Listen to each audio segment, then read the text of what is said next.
வணக்கம், அனைவருக்கும் வணக்கம். எஸ், நீங்கள் கீழே இருந்த டைட்டிலே பார்த்து வந்துருப்பீங்க. இன்னைக்கு நம்ம மகேந்திர சிங் தோனியோட ரிட்டையர்மெண்ட் ஜேர்னி பற்றி தான் பார்க்க போகிறோம். இப்போ நீங்கள் ஒரு டை ஹார்ட் எம்எஸ்டி ஃபேனாக இருந்தீங்கன்னா இந்த வீடியோ கடைசி வரைக்கும் பாருங்கள், உங்களுக்கு ரொம்ப பிடிக்கும். கீழே உள்ள ரெட் கலர் சப்ஸ்கிரைப் பட்டனை ப்ரெஸ் பண்ணிவிட்டு பக்கத்தில் உள்ள பெல் ஐக்கானையும் கிளிக் பண்ணிடுங்க. அப்போ தான் நான் போடக்கூடிய வீடியோஸ்லாம் உங்களுக்கு நோட்டிஃபிகேஷனாக வரும். தலை அப்படின்னு சொன்னோடனே நம்ம ஃபஸ்ட்டு மைண்டுக்கு வரக்கூடிய ஒரே விஷயம் வந்து நம்ம எம்எஸ்டி பற்றி அப்படி என்ன இருக்குது அப்படின்னு கேட்டிங்கன்னா, அவர் சாதாரண ராஞ்சின்னு உள்ள ஒரு ஜார்க்கண்டில் உள்ள ஒரு சிட்டியில் பிறந்து இவ்வளோ படிப்படியாக இவ்வளோ உயர்ந்து ஒரு ஹை போஸ்ட்டுக்கு வந்ததே ஒரு பெரிய ஹார்ட் ஒர்க்குன்னு சொல்லலாம். இந்த ஹார்ட் ஒர்க் எல்லாரும் பண்ண முடியுமான்னு கேட்டால் முடியாது. அவருன்னு பார்த்தீங்கன்னா எம்எஸ்டி அவரோட ஸ்போர்ட்ஸில் ரொம்ப பேஷனேட்டாக இருந்தார். நீங்கள் அவரோட அன்டோல்ட் ஸ்டோரி பார்த்துருப்பீங்க. அன்டோல்ட் ஸ்டோரியிலே உங்களுக்கு தெரியும் எப்படி ஃபஸ்ட்டு அவருக்கு பிடிச்ச ஒரு ஸ்போர்ட்னு பார்த்தீங்கன்னா ஃபுட்பாலில் ஒரு கோல் கீப்பராக இருந்தார். அப்படியே படிப்படியாக வந்து அவங்களோட ஸ்போர்ட்ஸ் டீச்சர் சொல்லி அதனால் அவர் கிரிக்கெட் ரொம்ப பிடிச்சி போய் அப்படியே படிப்படியாக வந்துட்டு இருக்கும்போது நிறையா பிரச்சனைகள்லாம் பார்த்தாரு. நம்மளுக்கும் தெரியும் என்ன பிரச்சனை அப்படின்னு. ஒரு பர்டிகுலர் ஸ்டேஜில் அவருக்கும் ஒரு ஜாப் கிடச்சிச்சு. ரயில்வேஸில் வந்து டிக்கெட் கட்டராக இருந்தார். டிக்கெட் கட்டராக இருக்கும் போலையும் அவர்னால அவர் வேலையை சரியாக பார்க்க முடியல. அவரோட ஹாபி அப்படின்னு எய்ம்னு பார்த்தீங்கன்னா பெரிய கிரிக்கெட்டர் ஆகணும், நம்ம இந்தியாவுக்காண்டி எதாவது சாதிக்கணும் அப்படின்னு பார்த்தாரு. ஸோ இதுக்குனாலேயே வந்து அவர் ஸ்பெஷலாக ட்ரைனிங்லாம் எடுத்து நிறைய ப்ராக்டிஸ் பண்ணி விடாமுயற்சினால இவ்வளோ பெரிய ஹை போஸ்ட்டுக்கு வந்தார் அப்படின்னு சொல்லுவாங்க. கேப்டன் ஆகுதுன்னா அவ்வளோ பெரிய விஷயம்னு சொல்லுவாங்க. ஸோ யாராவது நீங்கள் இப்போ ஸ்போர்ட்ஸில் இருக்கீங்கன்னா உங்களுக்கே தெரிஞ்சிருக்கும் எப்படி ஒரு கோச்சிங் சென்டர்லேருந்து படிப்படியாக முன்னேறதுக்கே அவ்வளோ பாலிட்டிக்ஸ் இருக்கும். அந்த பாலிட்டிக்ஸையும் தாண்டி எம்எஸ்டி இவ்வளோ பெரிய ஹை லெவல் அட்டெண்ட் பண்ணியிருக்காருன்னா அவரோட ஹார்ட் ஒர்க்கும் அவரோட அச்சீவ்மெண்ட்டுமே இதுக்கு காரணம். ஸோ இப்போ நீங்கள் பார்த்தீங்கன்னா வந்து அவர் ஃபஸ்ட்டு கேப்டன்சி இருந்த காலம் பார்த்தீங்கன்னா 2007 வேர்ல்டு கப் 2020 வேர்ல்டு கப்னு அப்படின்னு சொல்லலாம். ஸோ இந்த 2020 வேர்ல்டு கப்பில் இவருக்கு எப்படி அந்த கேப்டன்சி போஸ்ட் கிடச்சிச்சு அப்படின்னு பார்த்தீங்கன்னா, சில ஹை ரேங்கிங் உள்ள கிரிக்கெட் பிளேயர்ஸ்லாம் வந்து நம்ம இந்தியன் டீமில் உள்ள கிரிக்கெட் பிளேயர்ஸ்லாம் நினச்சாங்க நம்மளே வந்து எவ்வளோ நாளைக்கு தான் இந்த ஹை கேப்டன்சி போஸ்ட் இருக்குது. ஸோ யங் டேலண்ட்ஸ் உள்ளவங்களுக்கும் அந்த போஸ்ட்டை தரணும், அப்போ தான் அவங்களுக்கும் இந்த போஸ்ட்னா என்னன்னு தெரியும் அப்படின்னு நினச்சி தான் நம்ம எம்எஸ்டி மகேந்திர சிங் தோனிக்கு இதை தந்தாங்க இந்த போஸ்ட்டு. ஸோ அந்த மேட்ச்லேயே அந்த டோர்னமெண்ட்லேயே பார்த்தீங்கன்னா வந்து அவர் நம்மளுக்காண்டி கப்பை ஜெயிச்சு கொடுத்தாரு. எல்லாருக்கும் தெரிஞ்சிருக்கலாம் 2011 வேர்ல்டு கப் அதில் என்ன பண்ணார் அப்படின்னு உங்களுக்கே தெரிஞ்சுக்கும். நான் எதுக்கும் அதை பற்றி சொல்கிறேன்.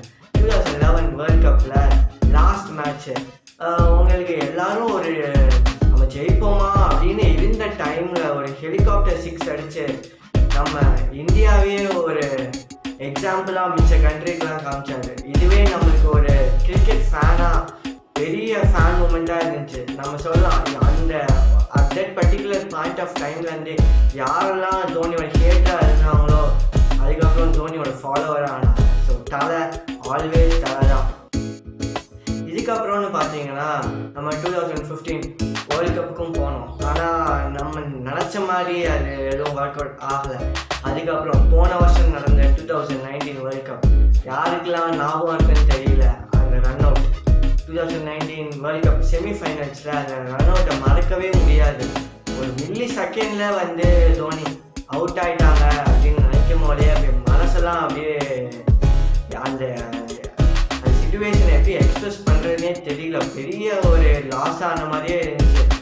நம்ம சொல்லலாம் ஒரு தோனியோட டைஹார்ட் ஃபேன் நான் சொல்லலாம் அவர் வந்து அந்த ரன் அவுட் ஆகாமல் இருந்தாருன்னா கண்டிப்பாக இந்தியா கப்பை தூக்கியிருக்கோம்.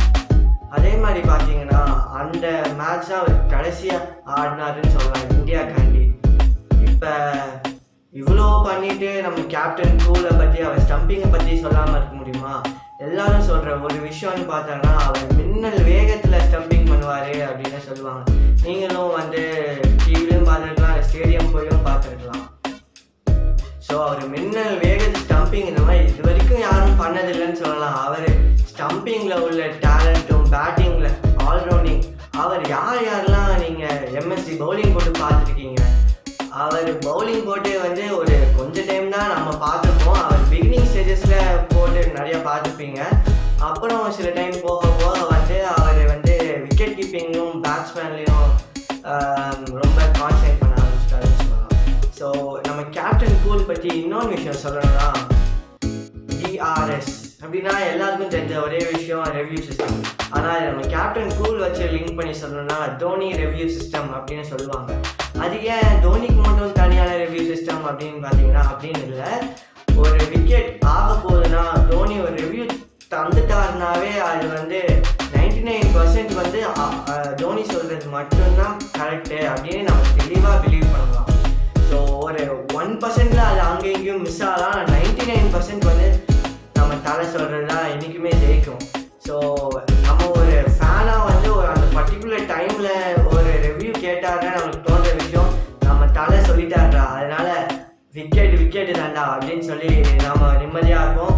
ஸோ இவ்வளோ விஷயம் பண்ணிவிட்டு இந்த ரிட்டைர்மெண்ட்டுன்னு வரும்போது தான் கொஞ்சம் ஷாக்கிங்காக போச்சு. நேற்று நைட்டு கேப்டன் கூலாக இருக்கிறனால தான் இப்படி பண்ணாரா அப்படின்னு தெரியல. நைட்டு இன்ஸ்டாகிராமில் ஒரு போஸ்ட் வந்துச்சு. அந்த போஸ்ட் வந்து ஒரு ஸ்லைட் ஷோ மாதிரி போச்சு. ஸ்லைட் ஷோக்கு பேக்ரவுண்டில் ஹிந்தி மியூசிக் ரன் ஆகிட்டு இருந்துச்சு.